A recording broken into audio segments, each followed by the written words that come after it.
অষ্টম শ্রেণীর শিক্ষার্থীরা, আশা করি তোমরা সবাই ভালো আছো। আমরা আজকে অষ্টম শ্রেণীর প্রথম অধ্যায়ের যে পৃষ্ঠা 10 অধ্যায়ের নাম হলো প্যাটার্ন। সেখানে 5 নম্বর প্রশ্নটা আমরা দেখি। সবাই দেখো, 5 নম্বর প্রশ্ন লেখা আছে নিচের সংখ্যা প্যাটার্নগুলোর মধ্যে কোনো মিল রয়েছে কি? কোনো মিল রয়েছে কি? অর্থাৎ এই যে সংখ্যা যে প্যাটার্ন দেওয়া আছে এখানে দুইটা, ক নম্বর এবং খ নম্বর, এই দুইটা সংখ্যা প্যাটার্নের মধ্যে কোনো যদি মিল থাকে সেই মিলটা আমাদের ব্যাখ্যা করতে হবে।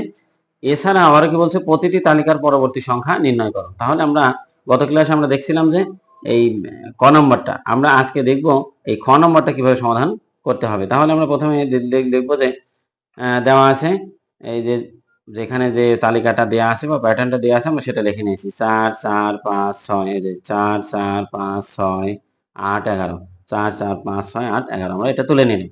এখন আমরা কি করব? এখন আমরা এই যে দুইটার যে পার্থক্য আছে সেই পার্থক্য নির্ণয় করব। আমরা দেখো পার্থক্যটা আমরা কিভাবে করব, এর গত ক্লাসে আমরা দেখিয়েছি। এইরকম একটা চিহ্ন দেব। এই দুইটার পার্থক্য কত হবে? পার্থক্য বলতে বিয়োগ, এইটা থেকে এটা বিয়োগ করবো, অর্থাৎ পরবর্তী পদ থেকে পূর্ব পদ আমরা বিয়োগ করব। তাহলে 4 থেকে যদি 4 বিয়োগ করি তাহলে 0 হবে। এরপরে দেখো আমরা 5 থেকে কত বিয়োগ করব? আমরা 4 বিয়োগ করব। 5 থেকে কত বিয়োগ করব? 4। 5 থেকে 4 বিয়োগ করলে কত হবে? 1। আবার দেখো এই যে 6 থেকে কত বিয়োগ করব? আমরা 5 বিয়োগ করব, 1 হবে। আবার কি করব দেখো, 8 থেকে কত বিয়োগ করব? তোমরা বলতে পারবে এখন? 8 থেকে কত বিয়োগ করব? 6 বিয়োগ করব। 8 থেকে 6 বিয়োগ করলে কত হবে বলো তো? 2 হবে। এইবার তোমরা নিশ্চয়ই বুঝতে পারছো যে এই 11 থেকে কত বিয়োগ হবে? এবার 11 থেকে 8 বিয়োগ হবে, তাহলে কত হবে? 3 হবে। আমরা এই যে এটা বের করলাম, এটাকে আমরা বলছি পার্থক্য বলবো। এটাকে কি বলবো আমরা? পার্থক্য। ঠিক এইটা যেখানে লেখা থাকবে তার বাম দিকে আমরা লিখবো পার্থক্য। এখন দেখো এটার ব্যাখ্যা আমরা কিভাবে দিতে পারি। এখানে 4 আর 4 যোগ করলে তো 5 হবে না। তাহলে ব্যাখ্যাটা দেখো এখান থেকে খুব সহজ হবে। দেখো যে 0 1 1 2 3।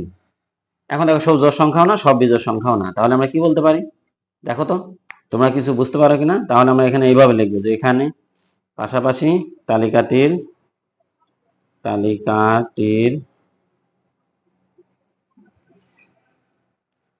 পাশাপাশি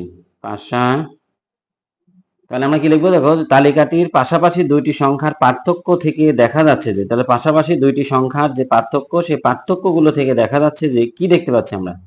পূর্ববর্তী দুইটি পার্থক্যের যোগফল। পূর্ববর্তী দুইটি পার্থক্যের যোগফল। তাহলে পূর্ববর্তী দুইটি পার্থক্য বলতে এখানে যদি আমরা এটা চিন্তা করি তাহলে এর সামনে তো দুইটা নেই, তাহলে আমরা এটা বলতে পারবো না। তাহলে পূর্ববর্তী দুইটি পার্থক্যের যোগফল, অর্থাৎ এই নাম্বারটা নেই। তাহলে এই সংখ্যা পার্থক্যের পূর্বে দেখো দুইটা পার্থক্য আছে।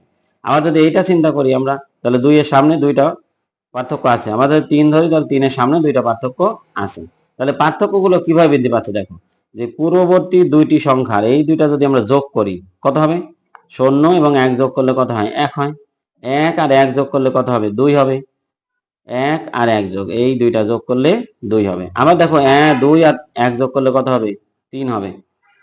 ঠিক একই রকম ভাবে যদি এর পরবর্তী পার্থক্য আমরা পেতে চাই তাহলে 2 আর 3 যোগ করলে কত হবে? 5 হবে। তাহলে আমরা এখন এই যে ব্যাখ্যাটা এভাবে দেবো, তালিকার পাশাপাশি দুইটি সংখ্যার পার্থক্য থেকে দেখা যাচ্ছে যে পূর্ববর্তী দুইটি পার্থক্যের যোগফল পরবর্তী পার্থক্যের সমান। এখন আমরা কি বলতে পারি যে তালিকার এই যেখানে বলছিল যে প্রতিটি তালিকার পরবর্তী সংখ্যা নির্ণয় করো, তাহলে এই যে একটি তালিকা আছে এই তালিকার পরবর্তী সংখ্যাটি নির্ণয় করতে হলে আমরা একটা জিনিস লক্ষ্য করি। দেখো 4 এর সঙ্গে যদি 0 যোগ করি তাহলে কত হয়েছে? 4 হয়েছে। 4 এর সঙ্গে যদি আমরা 1 যোগ করি তাহলে কত হলো? 5। 5 এর সঙ্গে যদি 1 যোগ করি তাহলে কত হবে? 6। 6 এর সঙ্গে যদি 2 যোগ করি কত হবে? 8। 8 এর সঙ্গে 3 যোগ করলে কত হবে? 5। 11 হবে। এখন এইখানে যে সংখ্যাটা থাকবে আমাদের, এই সংখ্যাটা যদি না থাকে, এইটা যদি না থাকে তাহলে তো আমরা এটা পাবো না। তাহলে এই সংখ্যা যদি আমাকে বের করতে হয় তাহলে একটু আগে আমরা কি শিখছিলাম যে এই দুইটা যোগফল হয়েছে এইটা, তাহলে এই দুইটা যোগফল হয়েছে এইটা, আবার এই দুইটা যোগফল এইটা। তাহলে এই যে 2 আর 1 এর যোগফল 3, তাহলে 3 আর 2 এর যোগফল কত হবে? 5 হয়, এইখানে আসবে। তাহলে এখান থেকে যদি 5 হয় তাহলে 11 এর সঙ্গে 5 যোগ করলে কত পাবো? আমরা এই সংখ্যাটি পাবো। কোন সংখ্যাটি পাবো? এই সংখ্যাটি আমরা পাবো। এখন দেখো তাহলে এখানে কত হলে 5 হলে আমরা এই সংখ্যাটি পাবো। তাহলে আমরা এখন লিখবো প্রথমে যে পরবর্তী পার্থক্যটি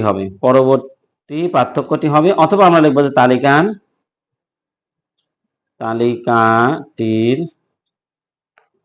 এই যে তালিকাটির পরবর্তী সংখ্যাটি হলো, তাহলে তালিকার পরবর্তী সংখ্যাটি কত হবে? আমরা তাহলে 11। 11 সঙ্গে কত যোগ হবে? আমি আবারও বলছি, দেখো 4 এর সঙ্গে 0 যোগ হয় 4 হয়েছে, 4 এর সঙ্গে 1 যোগ হয় কত হয়েছে? 5, 5 এর সঙ্গে 1 যোগ হয় কত হয়েছে? 6, 6 এর সঙ্গে 2 যোগ হয় 8, 8 এর সঙ্গে 3 যোগ হয় 11। তাহলে 11 এর সঙ্গে 5 যোগ হয় কত হবে? যেটা হবে সেইটা হবে পরবর্তী সংখ্যা। তাহলে কত হবে? 16 হবে। তো ধন্যবাদ সবাইকে। আমরা পরবর্তীতে এর পরের যে অঙ্ক আছে সেটা নিয়ে আমরা আগামী ক্লাসে আলোচনা করব।